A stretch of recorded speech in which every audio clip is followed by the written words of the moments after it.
for sharing your Wednesday night with us. It is exciting. Thank you for patience. I was back there trying to save my world. I appreciate tonight's opportunity to have Coach Mack with me tonight. Yes, he is going to save the sports world. We are going to find $12 million for Usain Bolt. Yes, we are. $12 million has been lost. That's $2 billion in Jamaican money. And we got Julian over here in America that doesn't think it's possible. But yes, because that same Coach Mack can get me to sprint. Anything is possible. Yes, indeed. If he can get grown woman, me, to sprint and shot put, then hey, he can find $12 million. That's easy. Right, Miss Davis? Yes. We got Miss Davis, we got Julian, we got Coach Mack in the studio, and I appreciate it because he has written a book, and this is, I see y'all. I'm sorry, I'm going to put up in so that we can see you and your so that I can see your chats. Please chat. I see you. Thank you. I see y'all. The how you doing, Mr. Jones, as well. Make sure you turn your camera back on. Mr. Jones is another person who has some roots in New York, along with Coach Mack. Coach Mack put. I mean, he's going to tell you. He's going to explain all about this book. I mean, it is amazing. And I'm hoping and praying that my signal will be great because I am not on Wi-Fi. I am grounded. So Verizon is going to get it if it does that to us all night. We are on the network. This is like a very expensive system.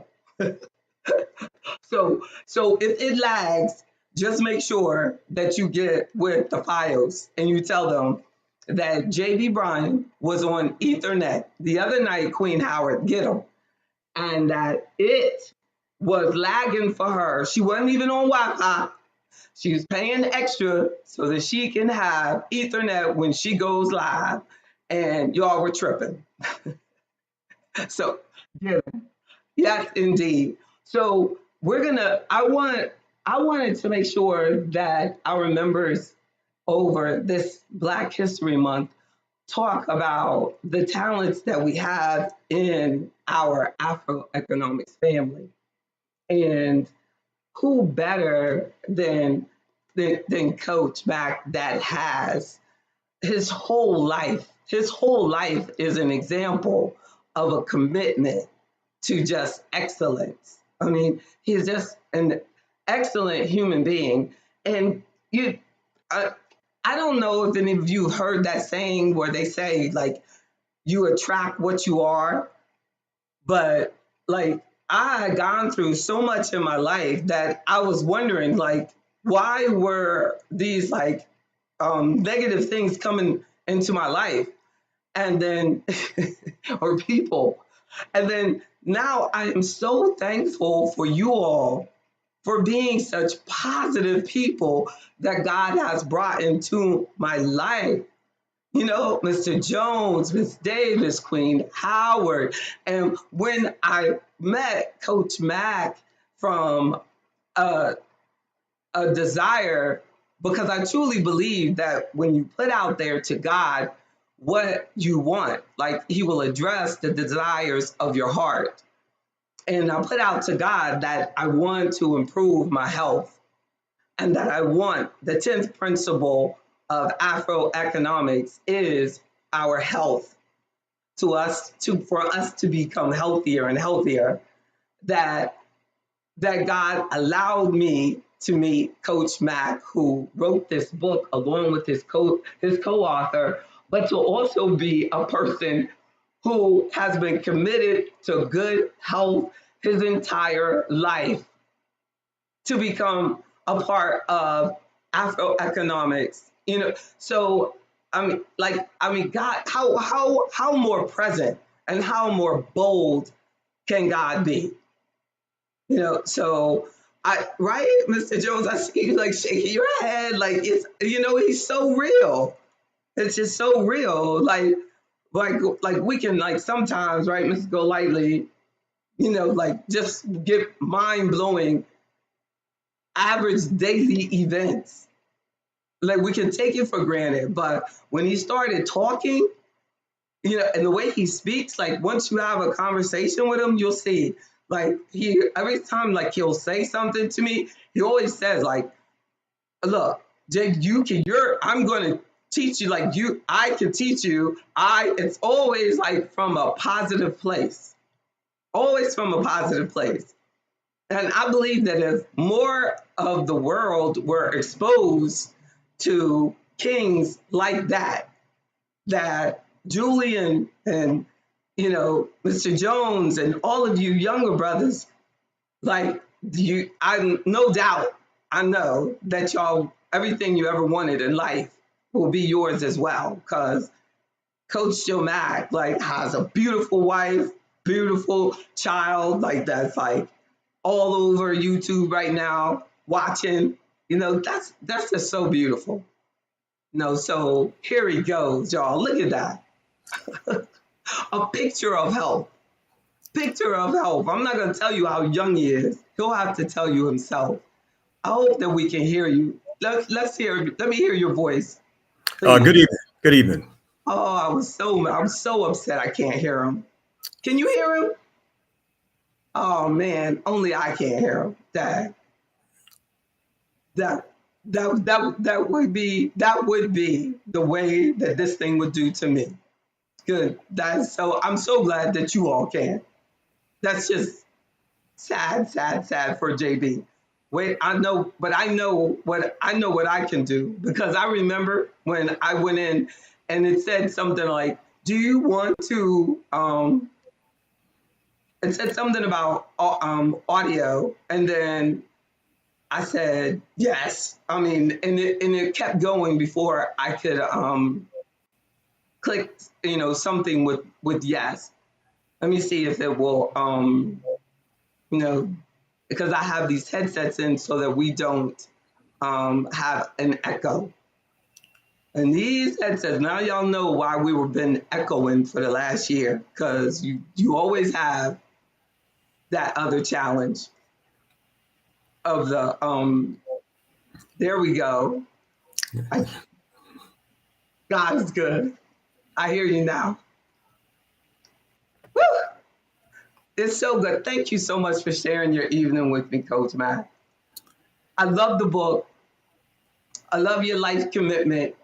I want to start with, like, when you were in the military, is that when you started to discover the importance of being healthy? Well, actually, first of all, I want to say good evening, and I want to thank you, JB, for this opportunity to come on and speak to your listening audience. It's a very special time of the year.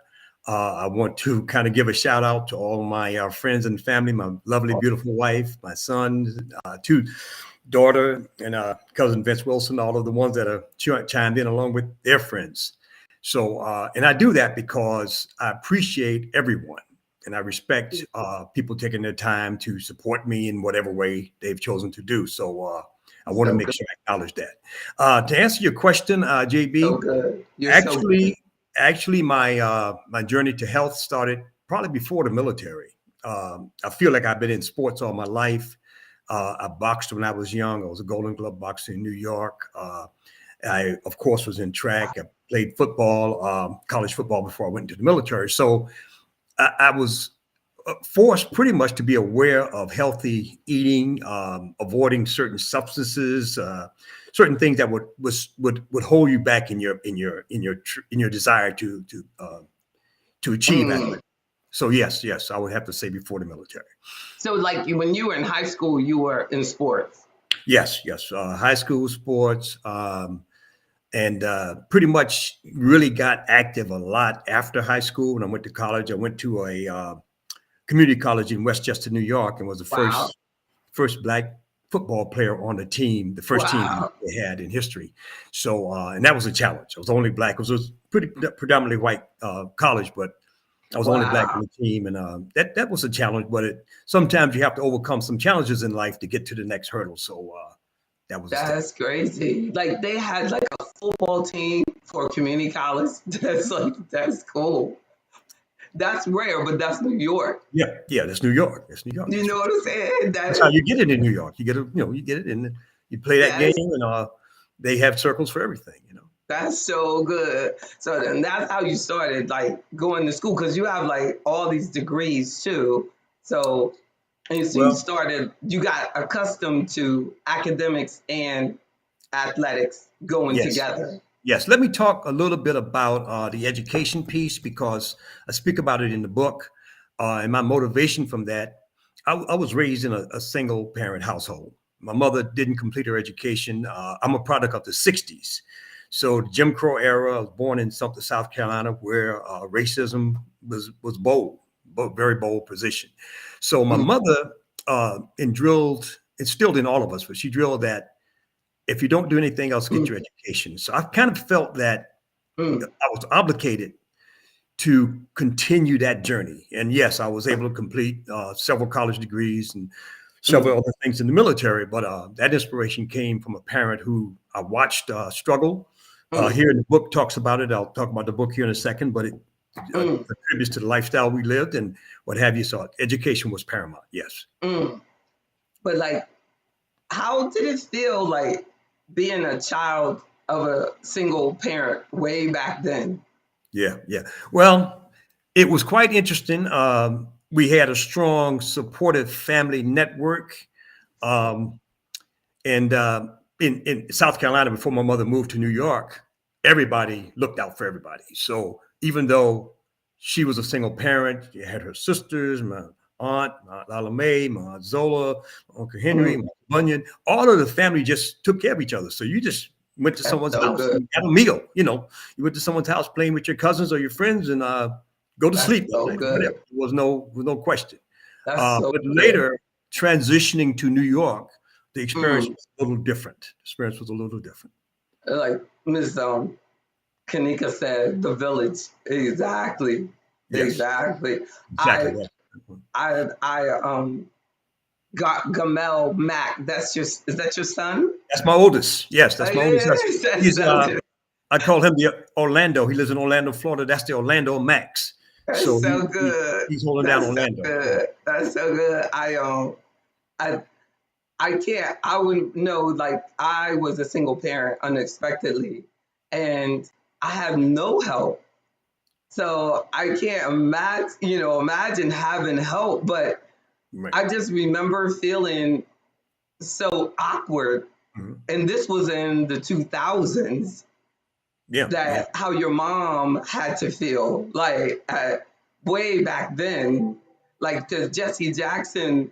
was talking about Mhm. how they treated his mother. She was Yeah. a single parent, and that his dad was really prosperous man, but they made his mother go before the church and apologize, all this stuff, and it is amazing. But that and even today, even though like we say that we've progressed in many ways, like I still feel that children of single parents like are not treated fairly. Like my daughter wasn't invited to certain programs like Jack and Jill, and you know what I mean, things that are Exactly. considered like things for prestigious parents and or parents that are together.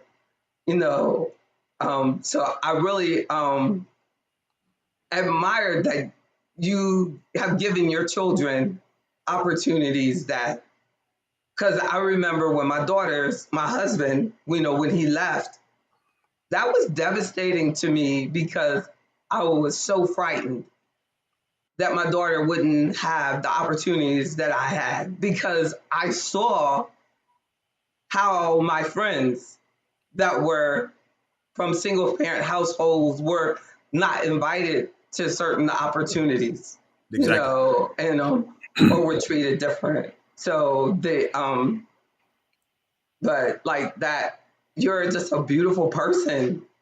And to think like of things that you were skipped over because your mom is this person, or you know what I'm saying? Like you're, oh, that's such a boy, like Mhm. Okay. wow, like and then now look at you now. Wow, thank God for you. Thank But it also like just lets me know that look at my daughter can be anything. Yes, yes, absolutely, absolutely. And I preach that to the youth. We hold a youth camp every year for the track program. So, and I preach that to the youth.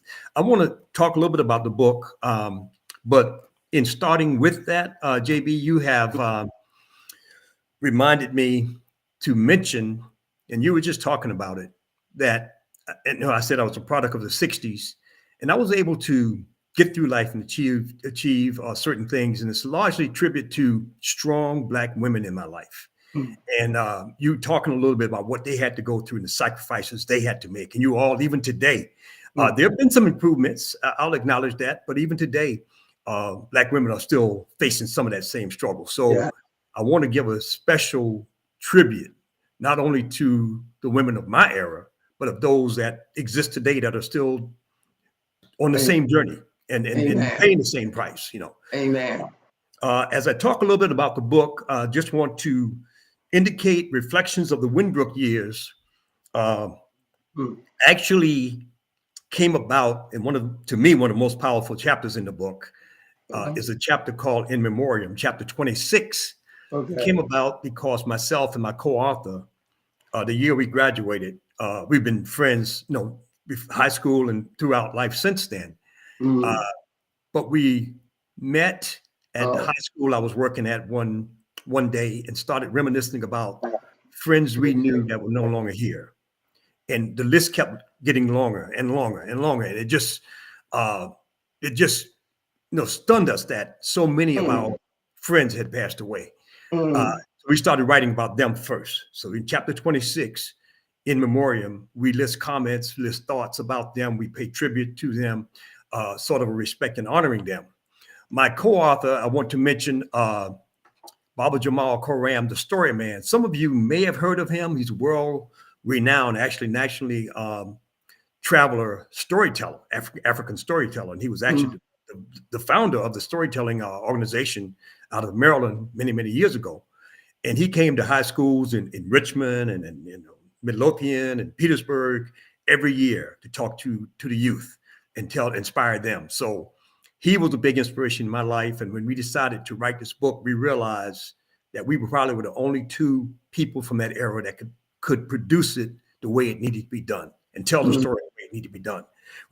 Written Years talks about a community in White Plains of New York, Westchester County, Black community that was thriving before the development of the buildings. There were Black businesses. There were streets that were booming with prosperity. And then urban renewal came in and decided they needed property. So urban renewal started moving some of those buildings and tearing down some of the houses to build shopping centers, to build office buildings. So Winbrook um, was a byproduct of many people losing their homes to urban renewal. Winbrook was 5 buildings in White Plains, and pretty much predominantly all of the Black families that lived there had connections throughout White Plains City. So if you lived in anywhere around White Plains, you had a connection to Winbrook. The families just lived there, and that's where they mm, were. mm, That community grew. During that era, it was prosperous. Every building, 5 buildings, every building, there was a connection of friendship, mentors in every building, family members going from building to building, and we just looked out for each other. As time mm, went on, and leading up to the present day, those buildings began coming down. The city began changing. So Black families had to move, and many of the Black families I grew up with no longer live in White Plains. Winbrook is still there, 4 buildings. I think the the 4th building is probably coming down soon, but the first building has come down 135, and mm, it's being converted into different types of condominiums that's not going to be affordable by Black families. mm, When you think about finances, it's mm, important to realize that we as a culture didn't get the lessons. We didn't get the financial, we didn't get the memo. mm, So we grew up in the 60s having to kind of figure it out. Our parents, didn't have the financial, many of them weren't educated, didn't go to college. I was first generation college. So you got to realize that an area like Winbrook, a lot of families, not much different from my own, didn't have information to pass on or wealth to pass on. So we need to think today when we think about our youth of instilling messages that lead to generational wealth. mm, Things that we couldn't do or mistakes we made, they shouldn't have to make. mm, Like I said, mother instilled in me education, and I was able to go on and get educated, and I made it my business along with my wife and I, that our mm, children understood the value of education. And, I'm thankful and grateful to God that they're all educated and mm, doing well in their careers and professions. So we mm, can't forget the journey. And we have to realize that it doesn't just come to you. It doesn't just it's not just handed to you. You're going to have to, you have to pay some dues. You're going to have to pay the price. It's going to take some effort and some energy. But we mm, as a people can do anything that we desire as we focus and realize that we've got it in us. So Winbrook, Reflection Winbrook, tell those stories. It's a collection of stories, great poems. My co-author mm, was a phenomenal uh, storyteller, but also a poet. So his poems are spread throughout the book. Stories about legends that came out of Winbrook are written in the book because project areas like Winbrooks are not all bad. You get some heroes coming out of it. So we've that's got fun. some sports legends. We got some I think we've got at least one Hall of Famer. Art Monk is a Hall of Famer, and we got so many more people the book talks about. It talks Mm, about hardships. It talks about social injustices. There are chapters that talk about my brother's karate school, and I'll take a moment to mention that he was the first Black karate master in White Plains to open a school. But when he opened it, he serviced a community that couldn't afford lessons in the bigger schools and the other schools around the state. So they came to him, and many of them didn't have to pay anything. I mention mm, that because he dedicated his life as a martial artist. He's a grandmaster, Shihan, one of the highest ranking masters alive today. And he mm, dedicated his life to helping those kids. And I'm grateful to say that today, many of them have their own schools in different cities around the country. Many of them have gone on to open businesses, but they started mm, early in their life in his karate school. So that's another example of financial empowerment. We may not be able to mm, see all of the benefits or reap the benefits of what we instill in others, but plant the mm, seeds, and who knows? So I'm grateful that the book mm, was able to capture much of that. Myself and my co-author, we feel blessed that after about 5 or 6 years of interviews, trips back and forth to New York City, interviewing people that we could find, traveling around the country because people have moved to other states, we were fortunate to finally finish a product that we think can be of value to many communities. amen. That is so powerful. Did you see the pictures I was sharing? You couldn't see it. Could you see it? Yes, yes. That's great. That, That's that great. picture at the water fountain, that was Juneteenth of last year. We were invited as guest speakers, and that picture was Oh, about 10 feet away from the Harriet Tubman statue that was touring the country. So it was in White Plains, and we happened to be speaking. And the waterfall, you can't really see the statue, but it's right in front of us. So that was a beautiful occasion as well. oh, there's one. Yes, Yeah. yes, yes, yes. You can't see Hmm. the statue, but that's Oh, love it. Yeah, that was my favorite because I like that red shirt. oh, Yeah. okay. Okay. I was like, I just wanted to put in the thing. I was like, but they can't see him, so they don't know like that. It's like, it's like we can't see the person, JB. But look at the red shirt. Exactly. That powerful red shirt. But definitely indeed. Well, I was like, that's definitely some great pictures. Thank you for sharing those. I wanted to put the your Navy one up, but I couldn't get it. I gotta get my skills up so I can turn it. I wanted to turn it. It came to me like that. I could, right? I your son said there is a Winbook community everywhere. Yes, indeed. And the stories in the book do reflect those communities. Exactly. Exactly. But the not everywhere, but I know what you mean. For everywhere that's similar to where your father grew up. Exactly. Probably not where you grew up, but where he grew up. Yes, indeed. Look, Mr. Jones. Let me let you meet Mr. Jones. Mr. Jones said, "I know one of those streets." What did you say, Mr. Jones, last week? I've heard of one of those streets. And then what was the street? Lexington. When I Lexington Avenue. showed, yeah. And the Julian, you know about any of these streets? Julian don't know nothing about New York. Oh, I can't hear you. My And mic I was don't. off, JB. I'm sorry. Oh, What I sorry. was saying was Sorry. Lexington Avenue is in Harlem, and it's in parts of Manhattan. But is it White Plains or Winchester or what part of New York? White Plains and White Westchester. Plains. Oh, it White goes Plains all the way and out. West. It Yeah. goes all the way up. It's like, Huh. I grew up in the Bronx, so Oh, okay. that's upper New York from me. Yes. Yes. Yeah. If I was in New York, I probably would grow up like and boogie down. Boogie down. What's that? Is boogie down Bronx? Is that boogie down? That's my hometown. JB, Oh, you yes. boogie down. I'm boogie down. Yes, yes I am. Yes I am. Maybe. But You know, Julian, I would have to grow up and boogie down somewhere. Wherever the boogie down is, that's where I would be from. Mr. Mack, are you what type of coach are you? Are you a football coach, a track coach? I mean, what type of coach are you, sir? I'm a track and field coach. Coach on adults. Right now, I'm Okay. coaching adults. I was telling JB she has joined our community, and great things are coming her way. She probably doesn't realize how much potential she has, but we're gonna find that potential. But I coach adults from ages 25 to 85. And I'm on the low end. Y'all know I'm like 26, but they let me in, because I am over 25. JB, we all know you a child at this. Exactly. We got you. He just let me in. I barely got in. It was like, well, we really like older people, but let's let JB in. And I'll mention a Yes. little bit about track program. It's called Pony Express Track Club.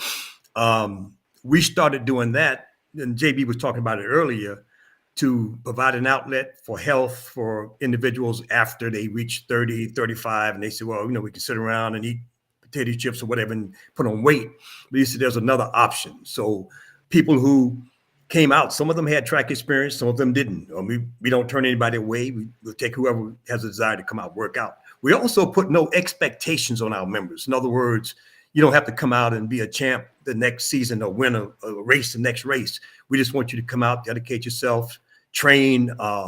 Many times you train on your own, meet with us for a workout, and then we go to track meets, like give it your best. We're not judgmental when it comes to that. Now, having said that, Pony Express has been around about 3 decades now, and covers pretty much throughout Virginia, pretty much every area of Virginia, and members from other areas. Have some members out of North Carolina, a few out of Florida, Georgia.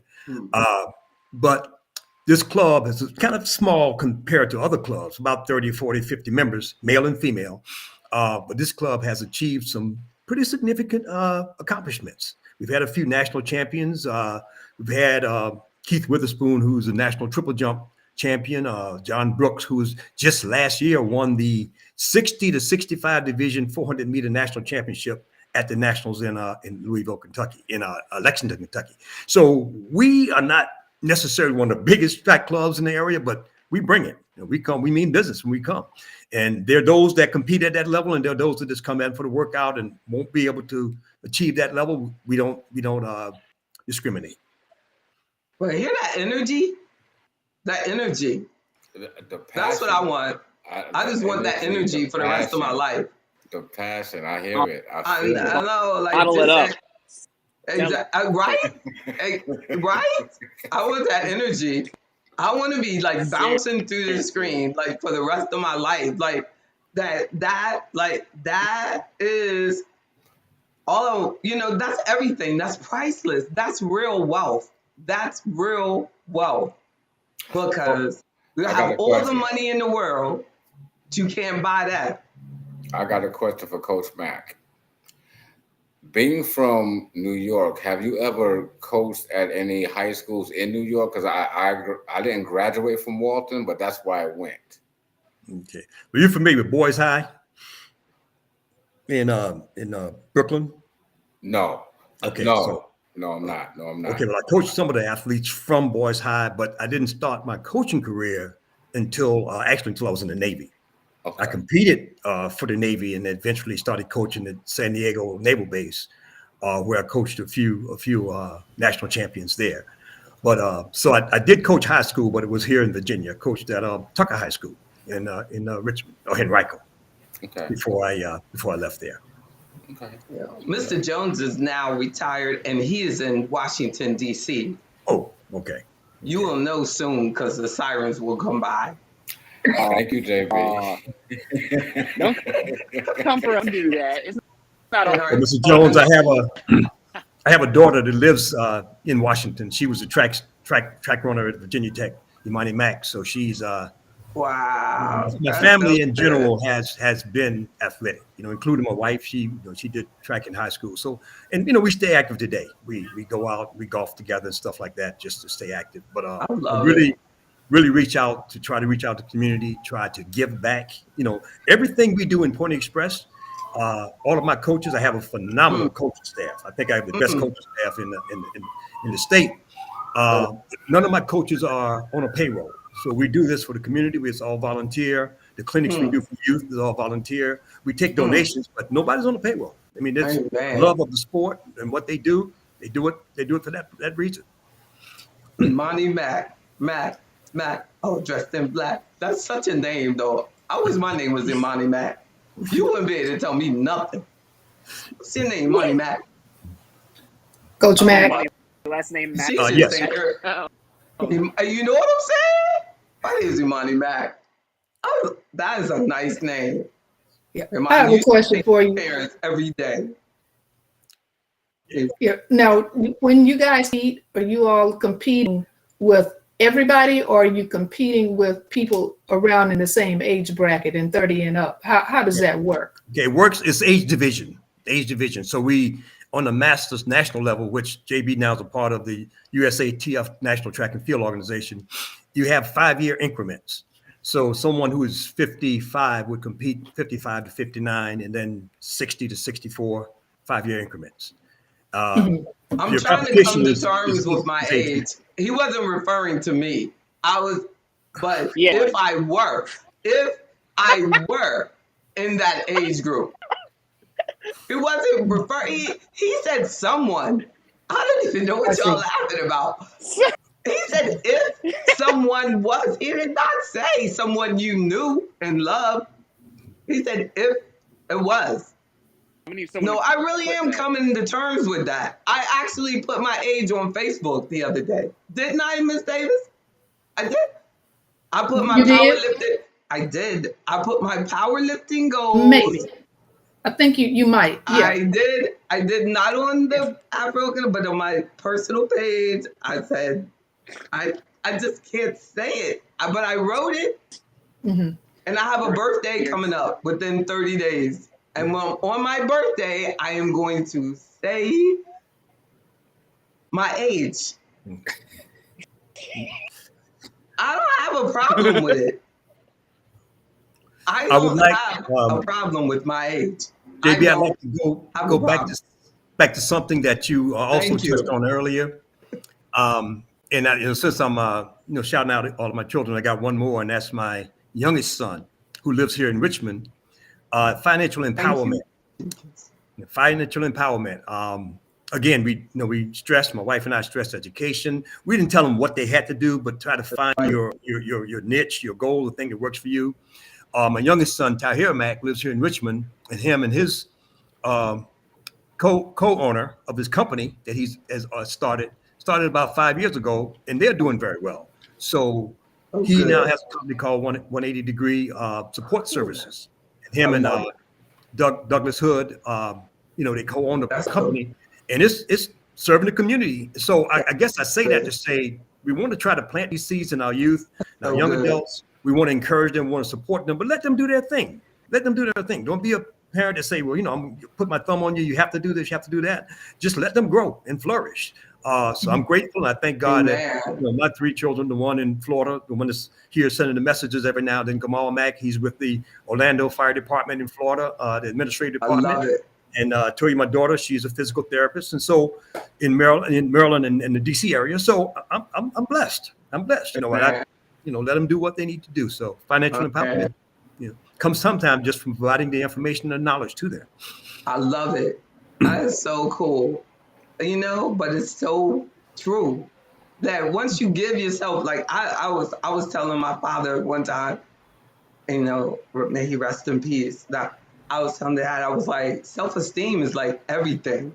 Mm-hmm. And my dad was like, I don't know. I was like, I really believe it. I was like, Dad, I think once you have like self-esteem, a great attitude, you can pretty much do anything in life. Don't you think so? Like you can have no money, but a great attitude, and you can do a lot. Like absolutely, but you can have like a lot of money, but a bad attitude. All it's gonna do is go away. All it's gonna do is go down.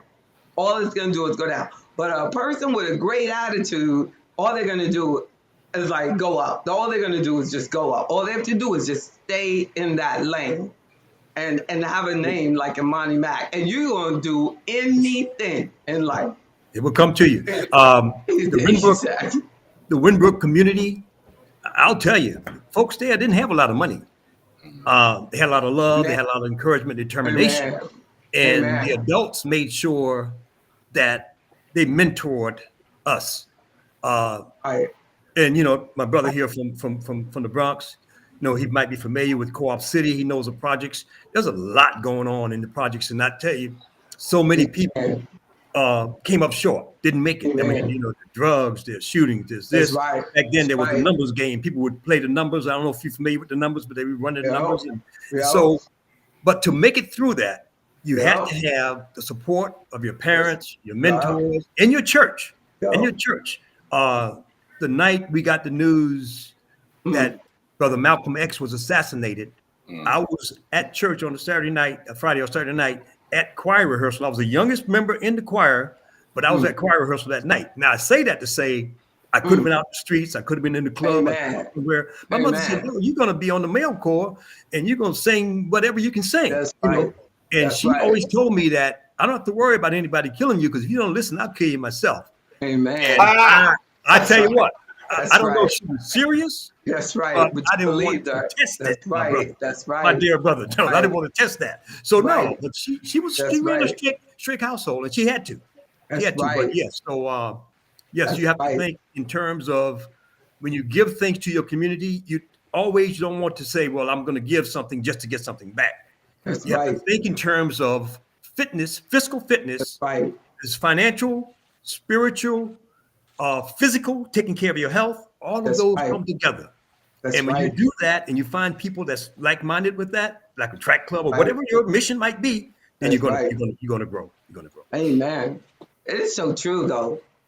And it is amazing to me how much it is not encouraged in our community for all of us to have a sport from day one. Like with the amazing bodies that we have, like genetically, like just coming out the box, coming out. Like we're just have like, I've seen like some little babies, little black babies, like just rolling around the floor, looking like they're ready for some gymnastics. And I will go, wow, he is really good. Like you should, get him in some gymnastics or something. She's like, yeah, he's always flipping off something. Yeah. But that same one that's like got all that potential, if that's not used, it just gets wasted. Right. Well, it gets wasted. Yes.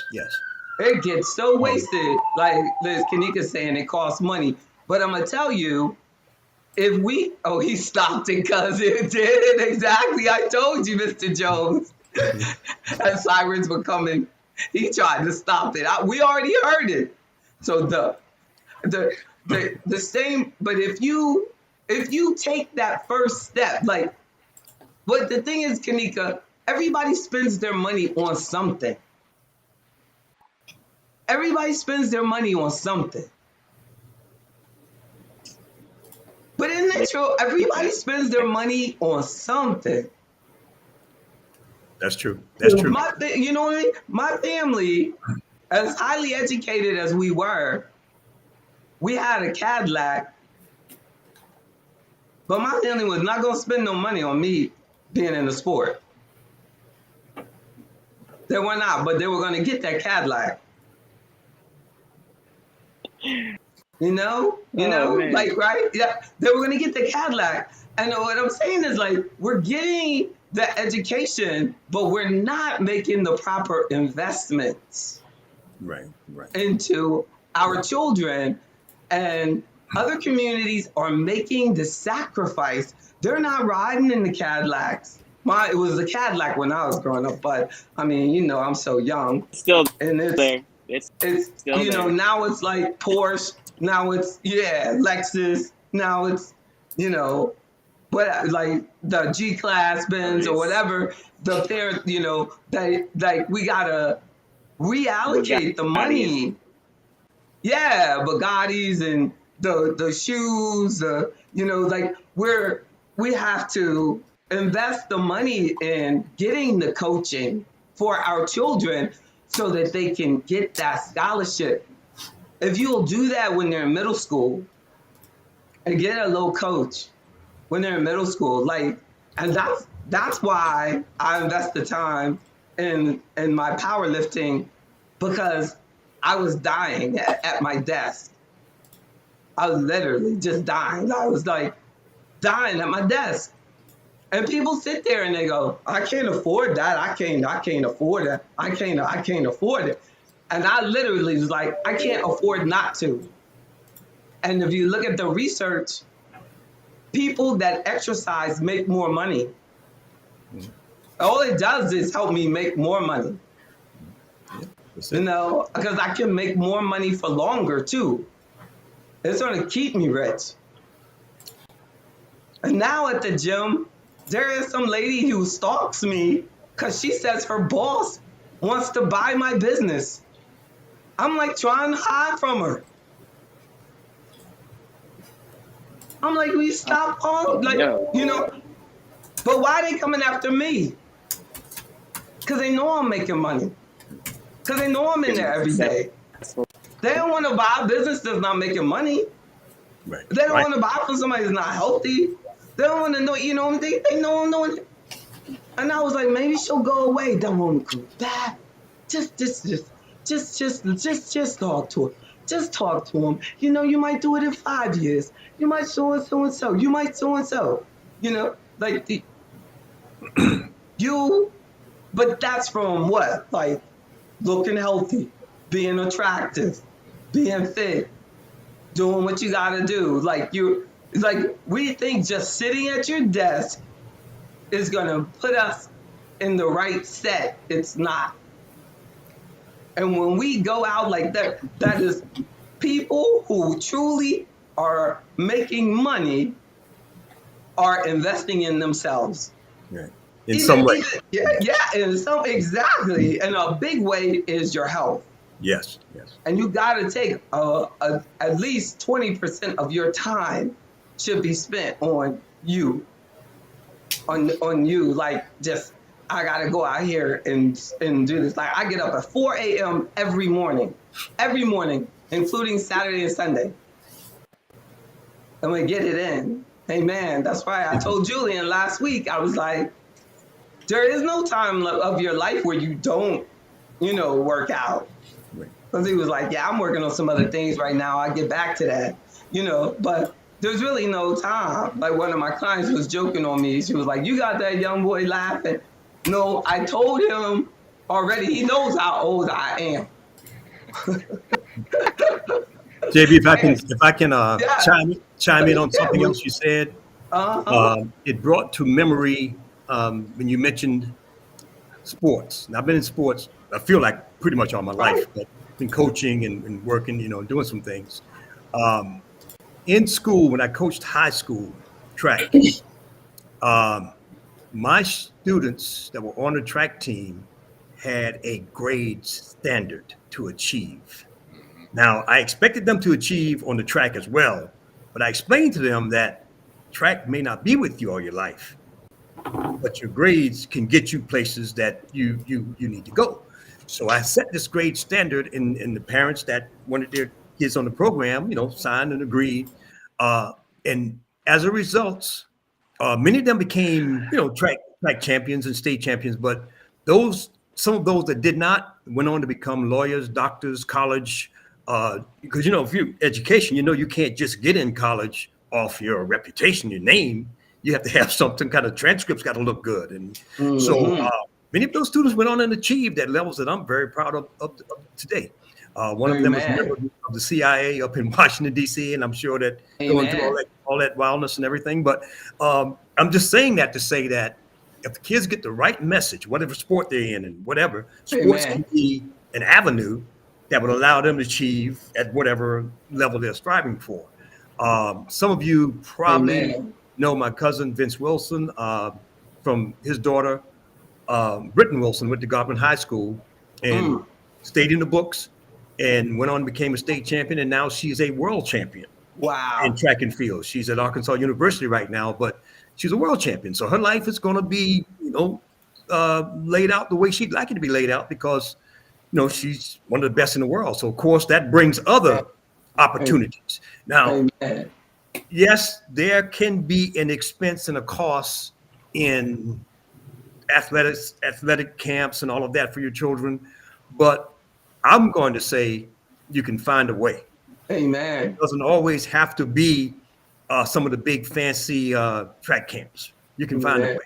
Like I said, we do a Amen. youth camp every year. There's no cost for parents to bring their kids. I go back to memories of my brother's karate school when he taught kids from the projects for free. And they're Amen. now karate legends themselves and got their own schools and making big money in Amen. their schools. So Amen. you can find a way if you look hard. Amen. I agree that it does Amen. cost. If you get the right location, Amen. right coaches, you can find an avenue for your Amen. outlet. And I think it's mostly time. Mhm. It's mostly, you know what I mean? Like if you making a commitment to the time of it, that we don't want to give in to that. But they're not young always.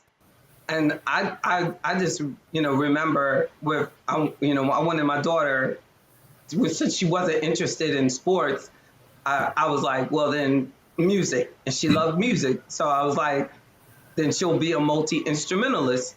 So we went to several different instrument practices. But I was like, whatever you're going to do it, we're going to do it well. And it took a sacrifice of my time. But what? Like, yeah, right, Kanika? But but they're not young all the time. Now she's driving herself around, like, Coach said. Now those kids, but they take that same discipline from their sport or Yes. their music or their whatever. You just have to make them commit to, but she goes to the gym every day, just like her mom. So the gym came first. Then the gym went into her music.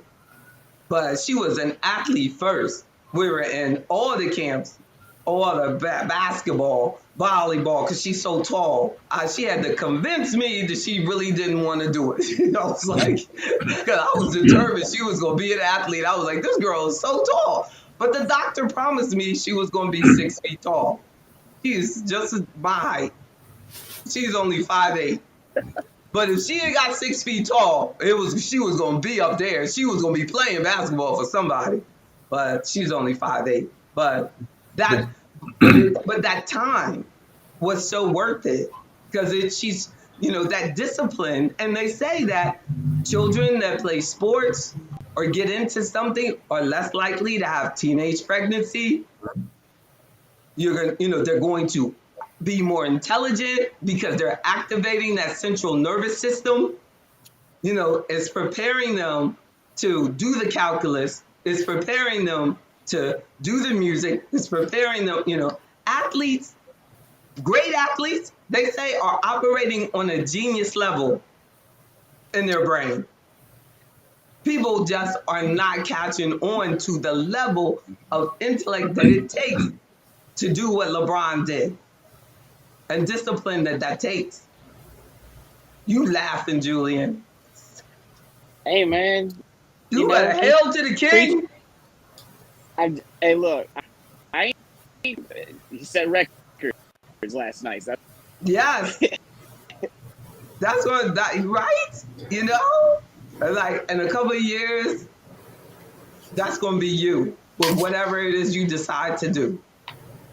You're gonna be like, JB said that. JB said that. First of all, we're gonna get you back in the theater because Julian has a theater background and he's not doing it. And that's his love, that's his heart. I always wanted to do track and field, and here I am. We're going to take care of that. At this young age, and I finally found Coach Mack. So next year this time, you all will be proud of her track accomplishments. I'm gonna have all these medals, She got it in her. She's an inspiration. I was just inspired just meeting her and talking to her. I mean, But Coach Mack just got first place. He just got first place in shot put over the weekend. He's not just a coach. He's, how they say when they can't do, they teach or whatever. Like, he's not that one. He actually does it. He actually does. In the Masters, you keep doing it. You keep doing it. As long as you keep it moving. You keep it moving. Keep it moving. Keep it moving. I do want to say the comment that Barbara made when my parents told me they didn't have the money for extra activities. I wanted a condo. I think I got me a part-time job. Barbara, I appreciate that because in the story, the Winbrook stories, half of the brothers I grew up with, we spent our weekends on the golf course caddying. That's right. We did that because we knew our parents didn't necessarily have the money to get us the clothes and the school and the fancy shoes and stuff we wanted to wear.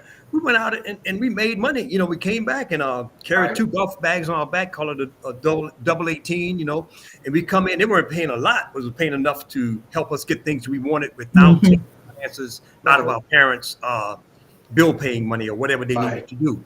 So that was a great comment. I mean, it shows a certain amount of maturity and discipline to say, I want to work towards contributing towards what I want to get. I'm not just going to rely just on my parents to provide everything. So I appreciate it. I feel like people from up north, to me, y'all always were like kind of more aggressive than people from down south. Like, so y'all always like kind of be more like when y'all would come down south, it would be like, oh, you would always like be doing something like a couple years ahead of us. Like, oh, I so and so, or I go across town on the city bus, and we're like, what? My mom was like only letting us walk up the street. Like, she was like, I can only go 3 blocks over. And y'all be like, well, no, I catch a city bus. My school is all the way on another side of town. You were like way more advanced, like, and that, like, I don't know. Did you find that, Miss Davis? You're from the South too. Like, they were like way ahead, like going and making money at the golf course. So, but when I went to college and I discovered that, then I started picking up that behavior, and I was like, whoa, I could do that. And then I was like, then I started, doing that because a friend of mine told me, I didn't know that I was sleeping. I had no idea I was sleeping. Like I thought, and she said, oh no, our friend, like she does this, like she gets a part-time job over the summer, and then she's so-and-so, and then she's so-and-so, and somebody told me the other day, and I didn't really realize it, that I'm competitive. I don't even think of myself as competitive, but when I think about that story, I guess I am competitive because I was like, she trying to say that so-and-so do more than me? Like, so I was like, you wait till next summer. So that next summer, I was like, I got 2-3 jobs. After I go over there, and I didn't even have a car. till after I graduated from undergrad, but I was doing some amazing things. I don't know how I was getting from all these jobs with no car, but you get it done. I've been going to When other people's town and getting jobs before they would get a job. I like, and my dad started saying like, she can get a job. You get but it, but I'm getting it, but I was picking it up from people from other places. here's one thing though, is seemingly to me growing up more gender specific. Other regions out west, if you had cousins from out west, yeah, they were doing things gender specific wise that girls down south wasn't necessarily doing, True, to me. true, But true. here's one thing I wanted to ask you, Coach. You got any marathoners in your group? Yes, the answer is yes. Now, normally in track and field, that's not a marathon event, Mm-hmm. but distance runners that come to me and say, "Hey, I want to join the club. I'd like to run whatever the longest race you have." Like I said, we don't turn anybody away. So right now we have one female marathoner or Mm-hmm. call it road racer, and we have a couple of males that run the longer distances. So you separate between your marathon and your 10Ks, and then track and field is the long jump, the high jump, the 100 meters, Right, the 400 meters. right. But yes, we got some distance runners in the club. Yeah. Yeah, my very first marathon was the Washington D.C. Marine Corps. Okay. I Okay. yeah, I don't run distance anymore, but Mhm. back when I was doing it, I've completed 30, I think 38 full ones. And I've Oh, run some halves, but I've okay. completed 38 full ones. I used to go everywhere doing these, but You understand. You very understand first the one. discipline. You understand a little bit about discipline and what it takes. So Oh, I, heck yeah. I admire in anyone who can achieve even completing one marathon. I mean, I have high admiration for that Right? individual. I know what it takes. You just don't go out next week and run the marathon. You got to run 5 miles and 10 But miles. you got to run it in here. Yes, yes, You first need to run it here. right. Once you establish that, the body will take over. But Absolutely. it Well, has yes. to be in the mind. So if you want to join JB and come on out, we can find you. We'll take care of you. We'll find you a spot. I I'm know way Terry. down here in Atlanta. Oh, you're in Atlanta. Okay, Yeah. okay. But she can fly in, like she said, she did 38 marathons. Yeah. 38. 38 full ones. Yep. Golly, you must be like 50. And I didn't start the first one. I think I was 35 when I ran the first one. I'm Oh 63 my, now. I haven't oh run my one goodness. since, let's see, I haven't run one since 50, I think 51, 52 was when I ran my last one. That was Salt Lake City. And I have not done one since then. You did It 38 really, before you were 50 years old, 52. Oh my goodness. Girl, you were running. down She was doing like 3 or 4 a year then. You were doing, on average. oh my goodness. And see, the money spent going, you got your airfare, you got your rent, your hotel, and you got your registration fee. All of that, when you guys were talking about putting it into yourself, that's where that went. Yes. But you know what? I do that with my competitions. I do about 3 or 4 a year. And like the last one that I did, because you talk about marathon runners and we go, how could they do that? Their body be all jacked up afterwards, right? But I remember the last contest I did, and my thighs got like, Mhm. I was swollen. Remember, Mr. Jones, the picture I sent, I mean, like my thighs generally are like straight, but like after the last contest, I mean, they went boop, boop, boop, boop, like hawk, like it was Yeah. like unbelievable. You are doing really good. I see the progress in your body composition. So But you're doing thank well. you. But Doing very like well. after the last competition, like I really felt it. I really felt like you really can feel it. Like but I didn't feel like, oh, I'll never do that again. I went Well, right back to the weight room the next day. I was like, I will ask Coach. Let me ask Coach Mack this: if you don't feel the pain, because I'm of this belief, if you don't feel the pain, you're not doing it right.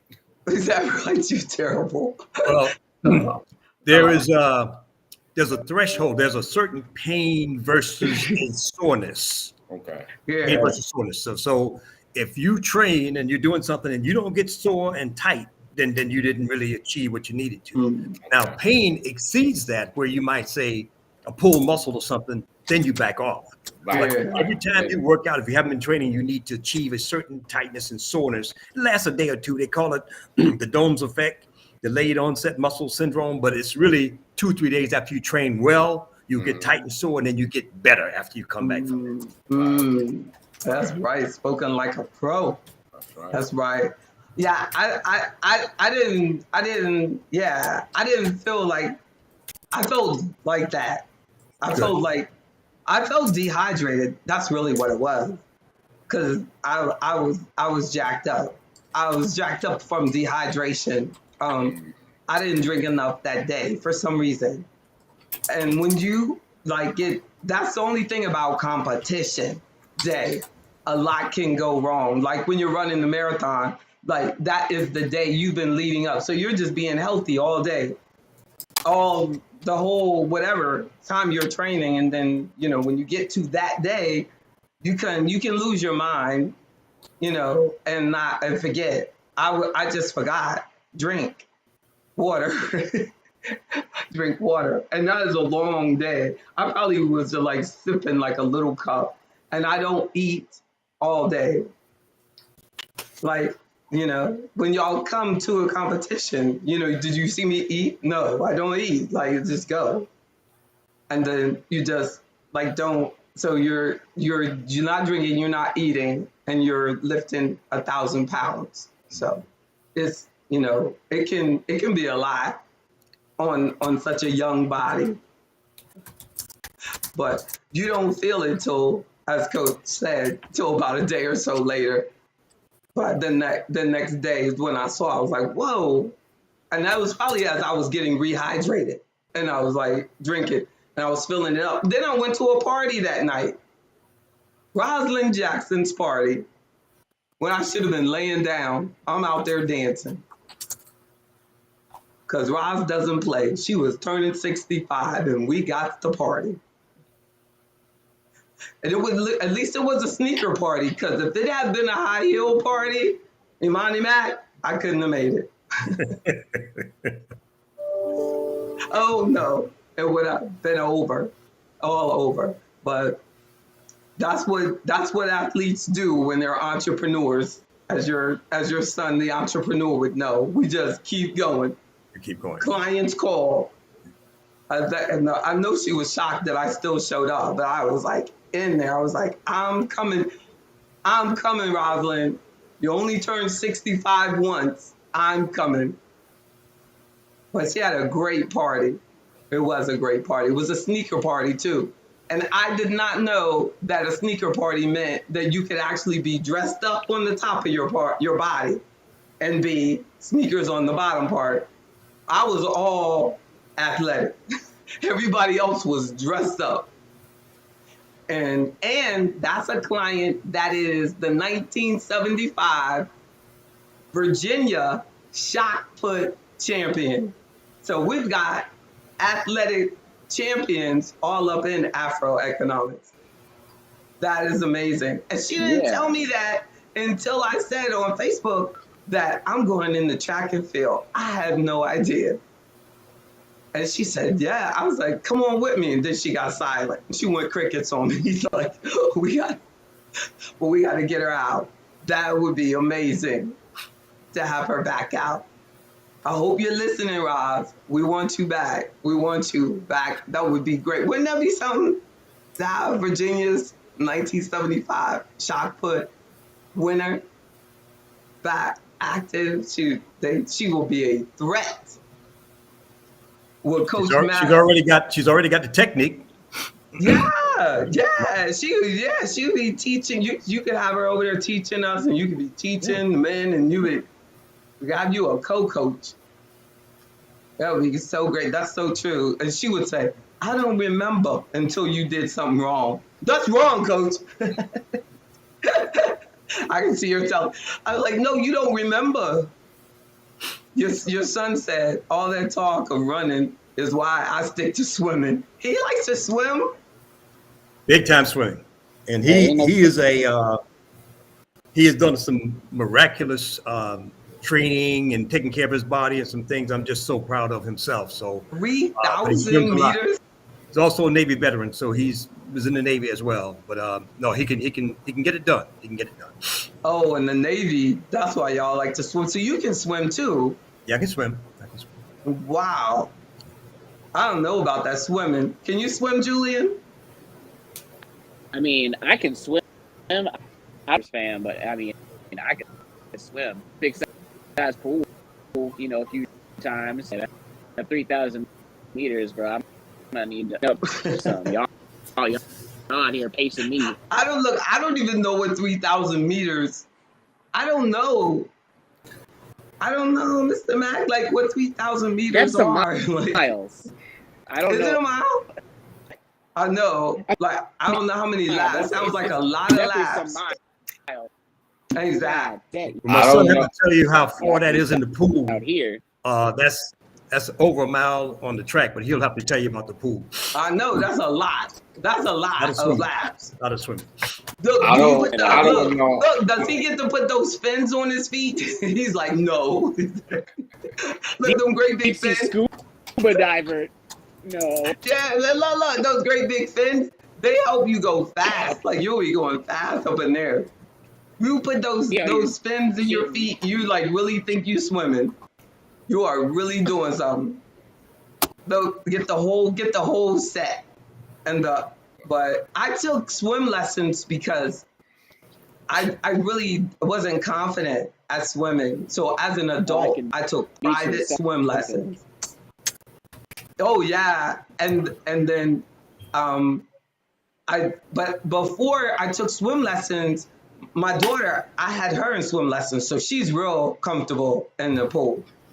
But I was so afraid I had to hire a babysitter to take her to the pool. So I would be sitting there and I would get the babysitter to get in the pool to do the class. That was sad. You do that to that babysitter. That's really sad.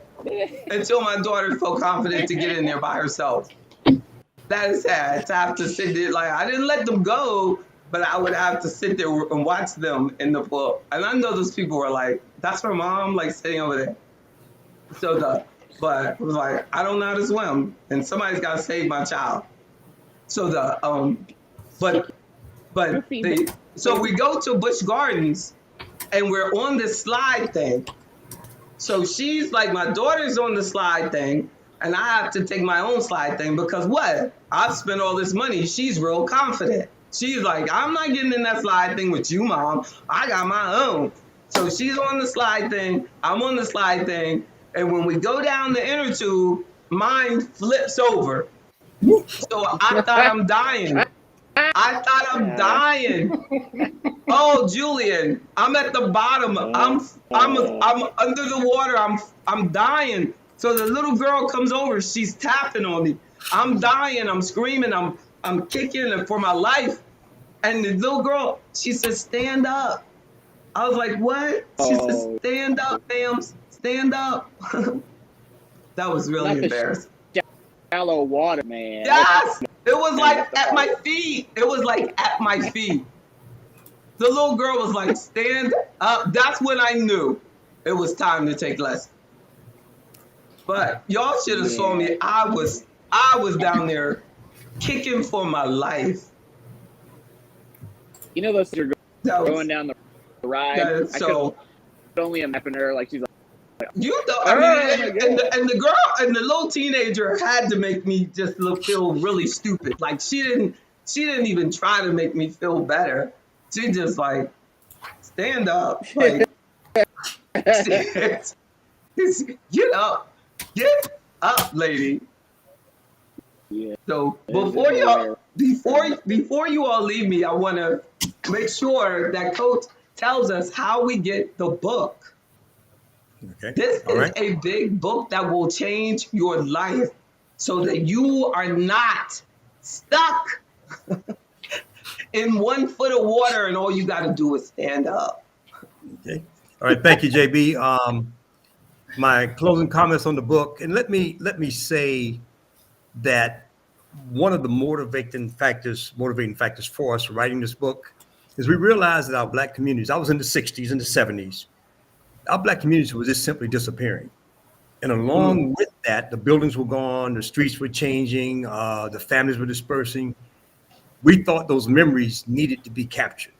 So when my son said the communities all over the country, one of our inspirations was in hopes that people would read this book, see their own life story in that book, and say, you know, our memories are going to disappear.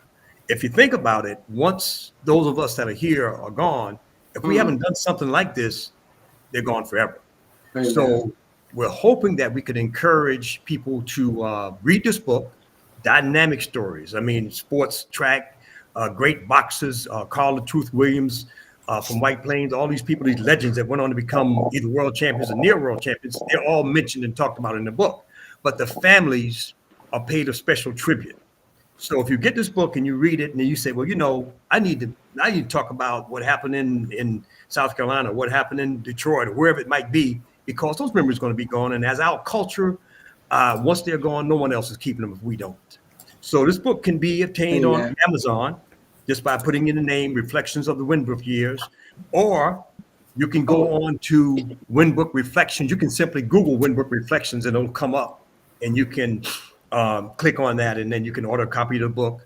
I'll thank my oldest son for that. He works on the media and the production, so he has a website, winbrookreflections.com. Talks a little bit about stories, but a few videos on there where interviews have been done that I've been recorded on interviews myself and my co-author. So Amazon is where it's at. It's easy to achieve. Wait a second now. I love it. No, I love it. I'm gonna share this show. I'm gonna share this website. That's what I'm talking about. He's the man. It's love. See, that's the beautiful thing about having them cheering. When they would look at that, children are a beautiful resource. It's like getting them to work the fields. Oh, this is it on Amazon. yeah, Amazon. Yeah, that's it. That's it on Amazon. And then I was I also wanted to go to the website. Oh, but that's so nice. Got all excited and I clicked it. I want to also go to the I'm gonna go to y'all all over the internet. Got the Facebook, Winbrook reunion on the streets where we live. The and then the website it was winbrookreflections.com. Yes. And then I'm gonna put that in because y'all are everywhere. Yeah, there it is. Perfect. Okay. And then I'm gonna go like this. Hey, we are all around you. It's like, I love the way this screen looks. Yeah. Look at this. And that's the best place to get it, y'all, because Amazon keeps all your money.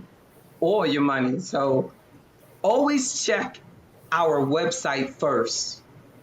Every time somebody buys my book from the Amazon, I'm thankful, but I also know that they're paying Amazon way too much because then you got to pay them for the membership and all of that. I don't charge for shipping, stuff like that. And then the author gets to actually keep the money. Amazon keeps at least 50%. Yes, easy. They ain't playing. I want to say, JB, also that I do book presentations, book signings. Yes. And I will also take anyone who wants to get a copy directly from me that emails me or either sends it to the contact through the website. They will get a signed copy. So I'll send signed copies, and I have no problems with mailing it and shipping it to their address. So you're right. You can get it, get it from Amazon, but then you can get it directly from me at a book signing of there's opportunity for that, or you can come to it, or just contact me. So you can sign up right here on the email, get on the email list, so you'll know when he's on shows like this. Yeah. You would have known he was on the show with JB Bryan. You'd be like, wow. He's on it, like, and some titles, Racial Inequality Today, and Where Do We Go From Here? Changing of the Guard, moving from the 70s to the 80s and beyond, you know, like some really good stuff, y'all. And I think that you will definitely benefit. Oh, and Mr. Jones, now in his retirement, is actually he writes short stories, kind of like what you did with the series, but they're all on different stories, and that's amazing. Yeah. To see that you all like to write like that. And it was a pleasure for me to meet Coach tonight. It was a pleasure for me to meet him and listen to him. So positive. I'm Thank serious. you. Yes. Thank you. And I'm going to get the book from you directly. I'm not going to get it from Amazon. Wonderful. That's so good. Wonderful. That's so good. And Mr. Jones loves to buy things. He's the world's best consumer. No, I'm joking. Well, no, only especially from but he does, like, whenever he goes, he always like supports the businesses. He goes to Kwanzaa Fest, he would go like get bags and bags and bags, especially if it has women at the table. Stop telling my secrets. Exactly. I was like, Lord, I go, Mr. Jones, like, he can't walk by one table with a woman there, and he gonna buy something. Comes to meet you at the VFW when you come to town. I mean, hey. Was he like that? He probably the women probably can see him like, look, put on the sad face because this man's coming by. He looks like it's not even the sad face. You smile at me. Exactly. See, I'm smiling like he's done. Exactly. Like what are you selling, baby? Okay. I'll buy your candle, your soap, the incense, the book. What? Oh, all right. Yes. Okay. Yes. Exactly. That's so good, though. We need more people like you in the world so the economy can come back. That's right. Now you want to clean it up. Exactly. Exactly. Yeah, that's right. We do. I thank God for you. Helping the world. Yes, you are. You're a good person. And look, and you don't take it out of your investments. So that's all I care about. Now, if you start taking withdrawals, then we're gonna have a problem. Exactly. What are you doing, Mr. Jones? Exactly. And there it is. Exactly. That's a taxable event. We need to talk about that. But I tell you, look, we are truly I hope to meet you face to face very soon, Coach. Look forward to it. Absolutely. And I'd like to just say that I enjoyed this opportunity. It's so wonderful to talk to all of you. I thank God for you, that you're still, out in your communities and you're doing things that, that's going to be prosperous to someone. And JB I know is an inspiration to all of us. And when she wins that first medal, I'm going to take a picture with her. She's going to have her medal around her neck. I'll have mine around my neck, and we'll use that picture. There we go. I know it's coming. I can feel it. We go winners. Winners like to see people win. I can feel it. Winners promote winning. And it's going to be a photo finish, and JB's going to come across the tape first. Exactly. We're gonna get it right. Look, but somebody needs to warn them. Make sure she has her socks. Make sure she has her socks. Make sure she has a long list of items needed. Make sure you tell her early times. Don't tell her on time. Tell her the time before the time. Exactly. Exactly. Tell them. And she always has good intention and a great attitude. It's so true. I do, though. I do hope to meet many of you. Haven't done it yet, but 2024, we expect to have a book signing in the DC area, down in Atlanta, my Atlanta sister. So I will make sure that we get the word out where and when, so that those of you that are coming in on the Afro economics, and contact can be there. You got us now. We family now. Wait. Time out, Coach. You said 2024. What about for this year? You this year, we're not doing as many book signings. I'm traveling to Barcelona, Spain for my daughter's wedding, and I'm also traveling out west. So we'll do a few, and I'll try to make sure that we're aware of those as well. But it won't be like next 2024. We'll have a full plate. Gotcha. See, Imani is big time. She get married in Spain because of that name. Imani Mack. I told you. You have a name like that, you don't have to get married like Richmond. You know what I'm saying? It's like Faith Mack. That's right. Money means faith. So that's what it's all about. Big things. That's why I should have known. We should have known. That's all right, because we'll be here selling your book. We'll have it here. While you're in Spain, the book will probably sell. It'll become a bestseller, because that's Imani. Because of Afro economics. You won't even know. We'll be doing it. We'll be pushing it. We'll make it happen, y'all. We can do this. Yes. You don't need to be present. Yeah. We'll zoom you into the event. Here's the author coming in. Right there, we'll be in the DC office and we'll make it happen. Well, I love what you do for so many people. And I think there'll be some more folks that are going to be touched. Some people I know are going to want to connect with you somehow. So I thank God that the opportunity is there. So I thank God for you, just for your great health and your attitude, just everything that you represent, you and your family. Whew. And it's such a blessing. Just because there's so much negativity all the time, that we get the beat down. It's so good to have some good energy. Like someone said up here, Miss Colding, "Hi, Mr. Mack, you were great. I'm glad I tuned in." You know what I'm saying? She ain't never said that to me. But that's all right. Before JB, I was referring earlier to strong Black women in our life, and of course, we growing up, I had that.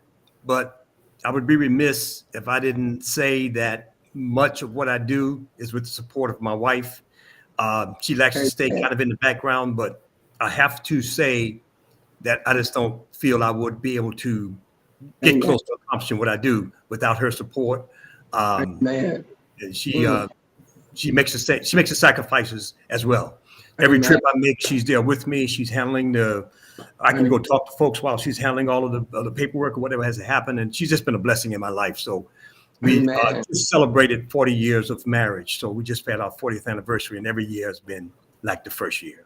Amen. She makes sure you have your socks. Wow. She makes sure you have your socks. I know it. That's a good woman.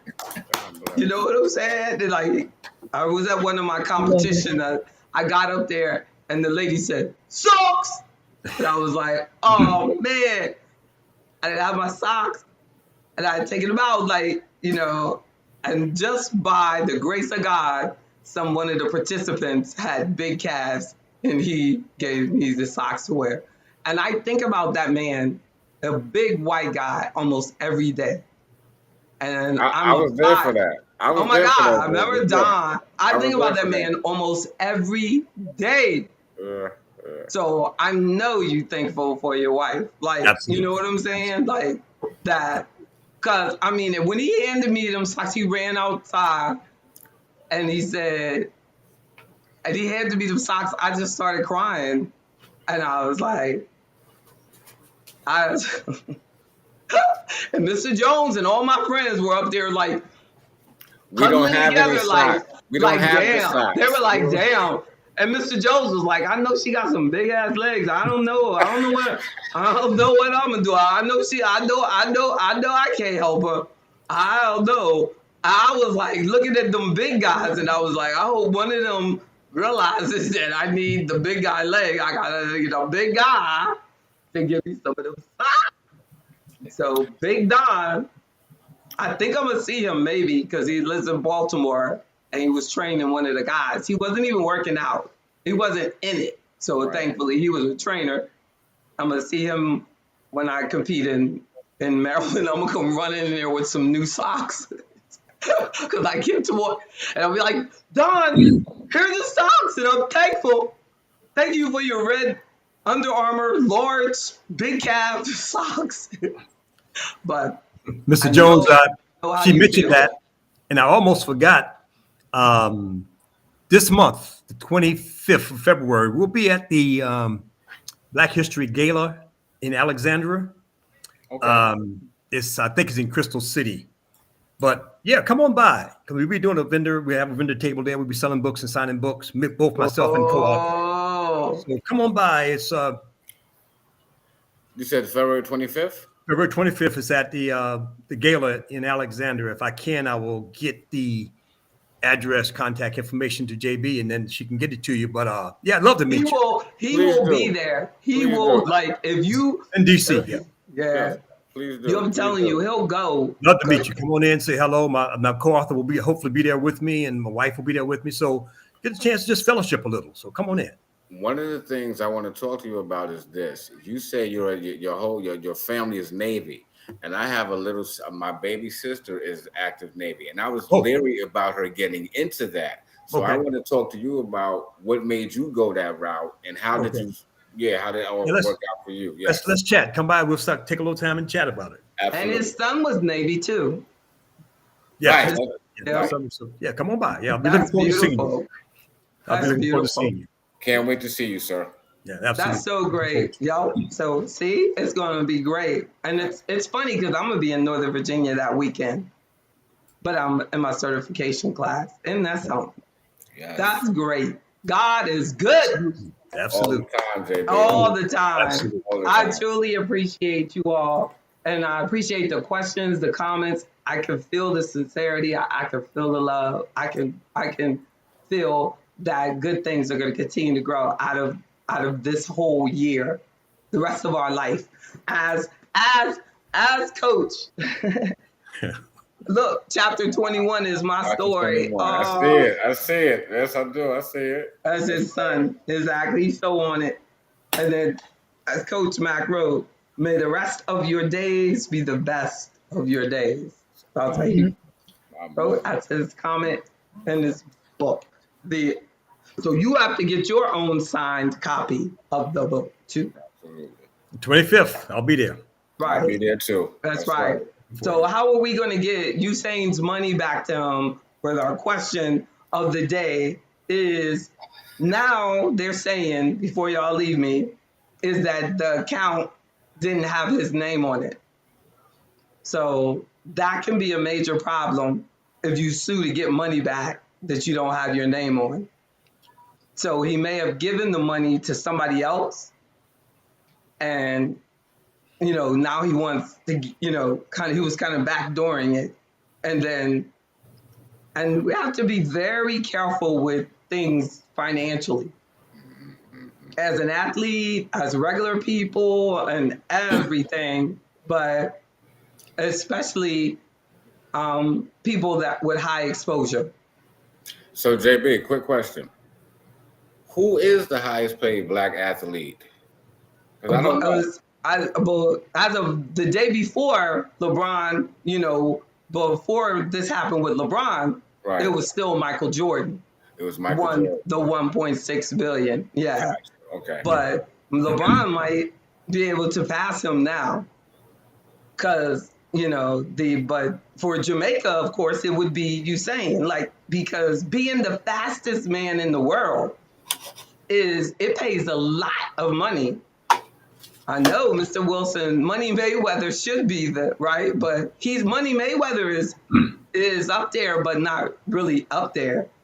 Like there's some soccer players that are really done really well, and I saw this one the article. Y'all can look up Google the 14 richest black athletes in the world, and the like the lowest one was this Ryan Howard. He's a baseball player. Had you Yes, seen he him? is. He's a baseball player. Yeah. Yeah. And then this other guy, Paul Pogba, a soccer player.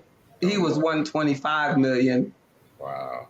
And that baseball player, Ryan, is 120 million. And then Russell Wilson, like, is in the bottom. And we think of him as like really, really rich, right? Sierra needs to get rid of him. He's only worth 135. How can she settle for that? Look, she needs to level up. Look, she got that song. That was pretty good, wasn't it? Level up. That was it. Go ahead, JB. Go ahead, JB. Uh-oh, wait a minute. I need a young person. Julian, that was pretty good, wasn't it? That was a nice segue. Nice segue. Segue. Yeah, give me that. Exactly. The Dwayne Wade, and this Albert Pujols. Pujols. You know, the J is funny. And Kevin Durant, they tied for 170. Well, what is that guy? What is that guy with that funny name? What does he play? Baseball. I was Pujols. He sure does. Baseball got some funny names. Y'all got to tell the truth. What is up with that with baseball? Even when you go to the game, it's international now, JB. But yeah, isn't it? Baseball is a trip. Even like local level, like baseball, like a lot of them, like they don't even speak English. That's amazing. That it's like they just be like going to anywhere in the world to find people, bring them back to riches. That is like. They're like. Yeah, I don't know if you can see it, but my son just put up the Virginia Black History Gala. The address is on the. Oh, that's where they're having it. Yeah. Wow, up there? In the chat. Hilton, Alexandria, yeah. Wait a minute, I can't see it. It should Virginia be in the regular Black History Month. Oh, Virginia, and yeah, Virginia it's Black Alexandria. Yeah, it will be saved in here too. Yeah, right there. Hilton Alexandria. And then the Wait. Let me get that. But how about this guy, Hakeem Olajuwon? Yeah. Hakeem Olajuwon. Isn't that how you say it? Drunk out here tonight. Why are you trying to say like Joe? That is how you say it, isn't it? Olajuwon. Yeah, see, that was good. I said that right. And David Robinson, 200 million. And then and then Serena Williams came like right in, like it comes up with 240 million. And then George Foreman is still hanging in there at 350 million. But is he still an athlete? Like, does he still? I know, right? Like, should it still count, right? Yeah. And then, but yeah, because that's what started him, I guess, was being an athlete.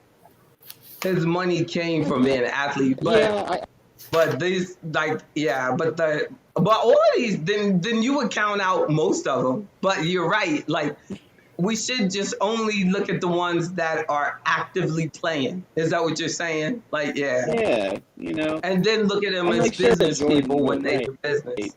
That's a good point. Why should we be calling them like athletes if they're not still, you know what I mean, making the money from the athletic? I mean, like, I get it, you know, that's the claim to fame, but, you know, at least just high off getting his points and Usain Bolt and all. So, you know. Yeah, that's a good point. But JB, you make the ones who have done the best have surrounded themselves with good financial managers and networks. So when you talk about finances, a lot of black athletes come out of college and get into pros, and they have no idea what to do with money.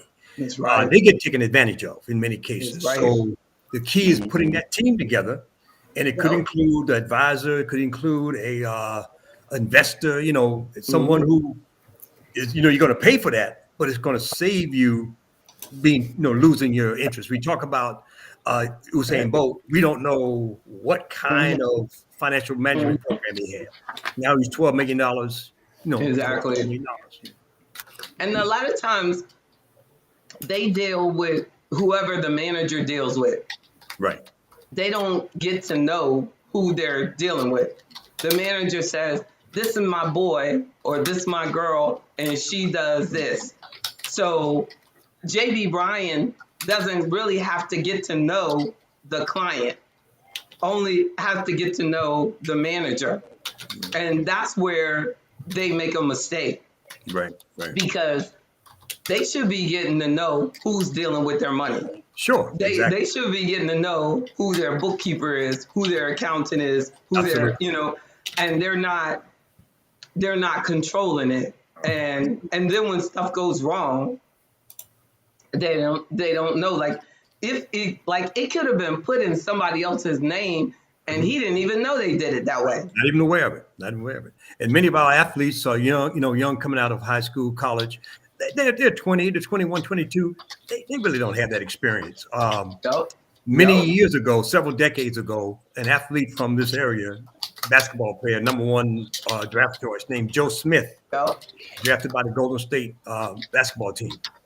And his mother moved to California and lived with him for 2 years to make sure he got the right people around him, because she knew that he wasn't ready or mature enough. He was okay on the court. He could play basketball, but he wasn't ready for life. Good. So, we have to think beyond just the putting them out there. We need people taking care of them, and they got to have the right people. Yeah. That's what I always say, like with Afroeconomics, that it's a lifestyle. And that's why I have like the 10 components with God at the fifth of it, at the core of it. Exactly. And that and some people don't think that that's important, but like when the Jamaicans put a video up of you saying, and I made a comment on that may God return this to him tenfold. Somebody there made, there you go, bringing up God, like blah, blah, blah, blah, being really sarcastic about it. Right. And then, but there were other people who were like, that's right. Good. But I hadn't like really looked back, but I was just like, that is like, amazing that, people don't really see how spiritual their financial relationships are.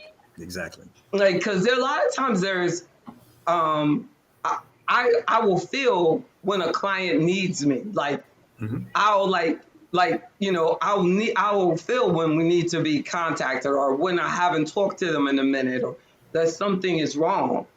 And if you haven't like connected with that person, and it's legally really required that you're supposed to have a relationship with your client, but people aren't doing that.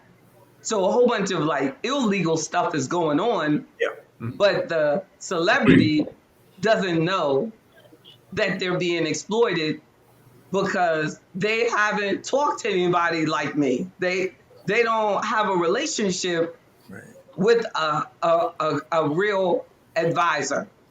And there's a difference between a salesperson and a registered licensed advisor. Exactly. And a lot of people get mad because I'll say that, like, you need to have a licensed advisor. No, they just want a lot of letters behind their names, but you can go out and buy certifications. But when somebody is licensed, that means that they're regulated by the government. That means that they'll get in trouble if they do wrong. That means they come in my office and they check my checking account, and they look where your money is, and they look at my statements, and they look at, you know what I mean? They look at everything about your money. But if you're not dealing with that, then like with the AME church, $90 million is missing. Right. But they weren't dealing with nobody who was licensed. Right. And Usain wasn't dealing with nobody. He could have had his account anywhere. He chose not to have it over here with someone where it's actually regulated. So their whole system over there is not like our system. No, that happened over here, somebody's going to jail. Mm-hmm. Mm-hmm. It doesn't play. That is huge. Mm-hmm. We That's got it. to set up a meeting. It's just news over there. Like, oh, they do bad prayer, that is wrong. You need to get this money straight. No. There's no conversation over here. The police are out front. This place is closing down. They are closing that place up. They taking them files. You don't have any pictures of the cops out front. That place would be closed. That you let $12 million of Michael, that fast when we had, what I mean, the fastest man was over. You let $12 million of anybody's money be gone. Have they shown the lady? Have we seen the lady who was the advisor or the investment lady? Do we know who she is? I know, like I don't know. They haven't shown her at all. Like she'd be shown handcuffed coming Gone. out.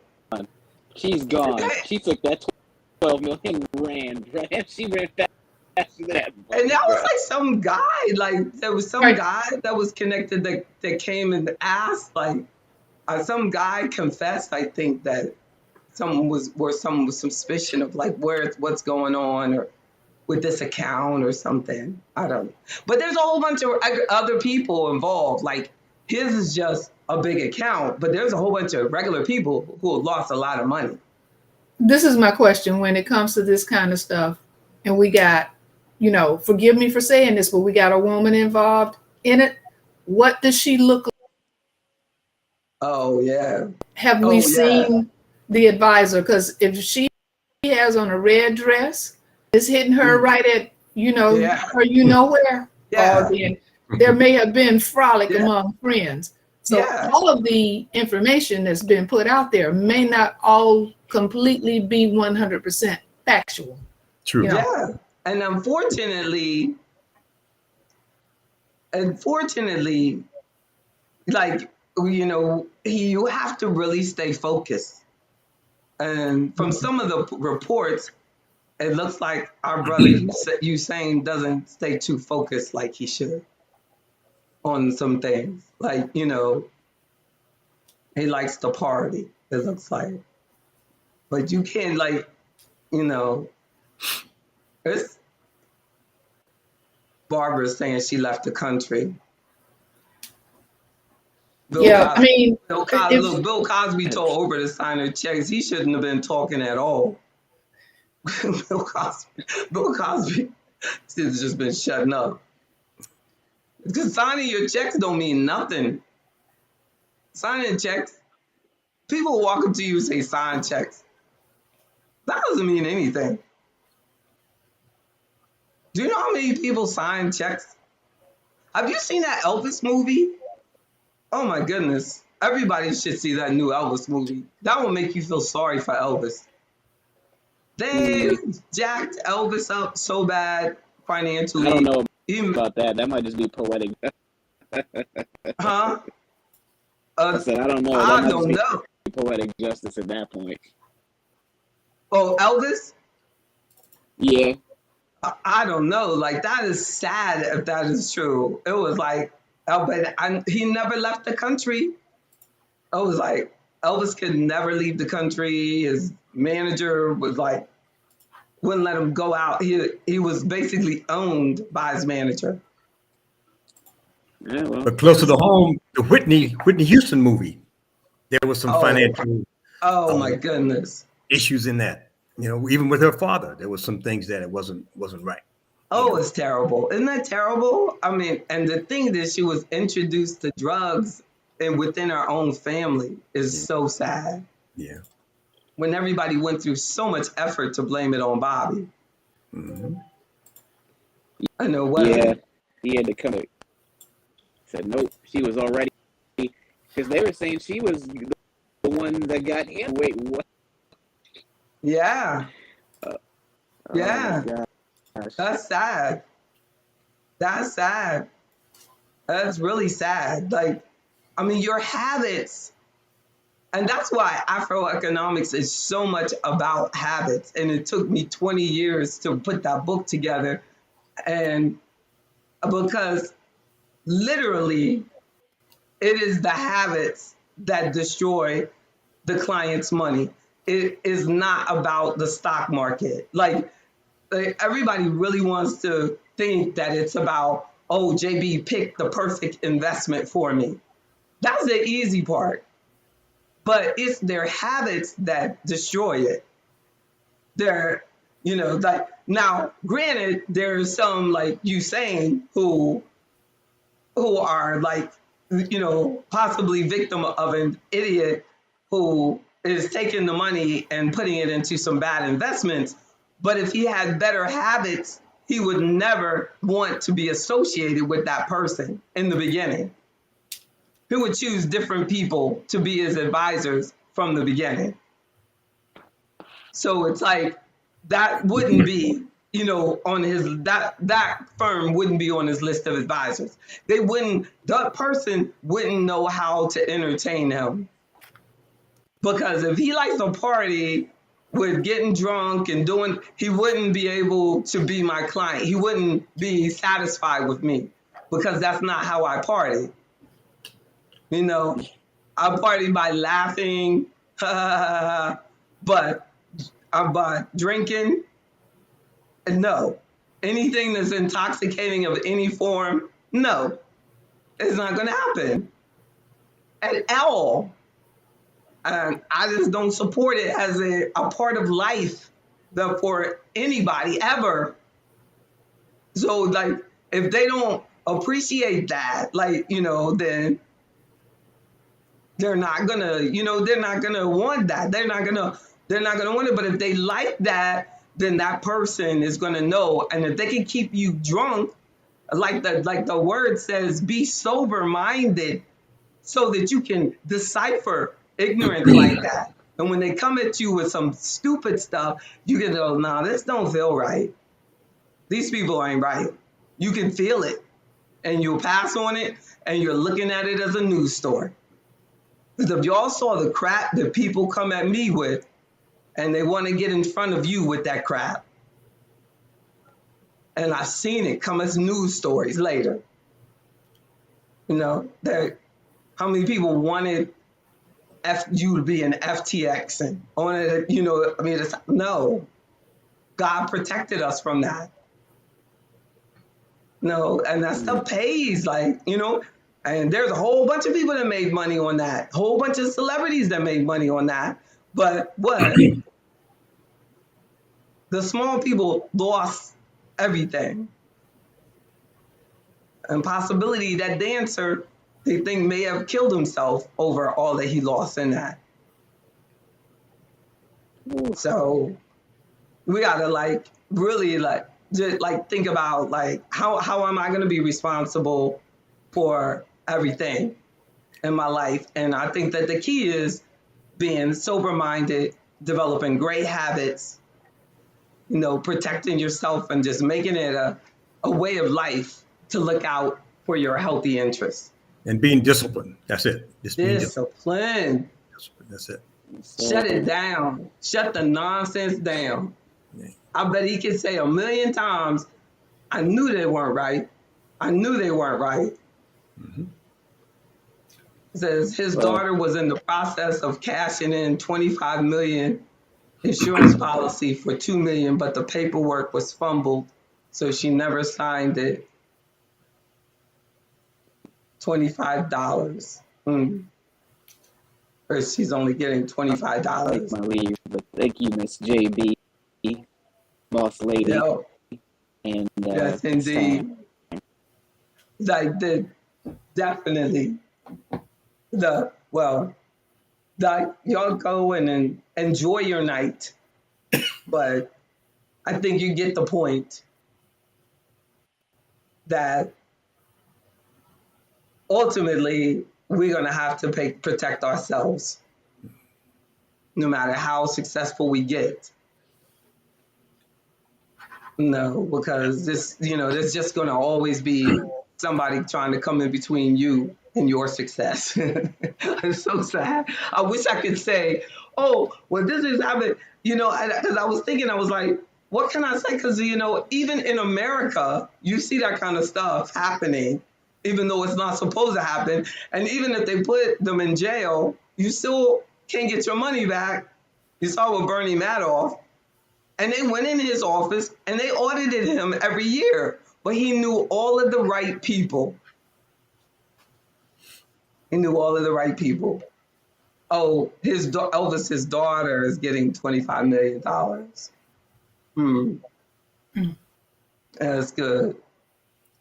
But I know, I was like, no. Oh, I was just talking about the movie. I don't know what they did after that movie. I know. You're welcome, Barbara. But I don't know what they did after that movie. But there's something about the mother. Oh, but maybe the mother is going to get that $25 million now. But that is strange that if her daughter was working on some paperwork and then she ends up dead, that's different.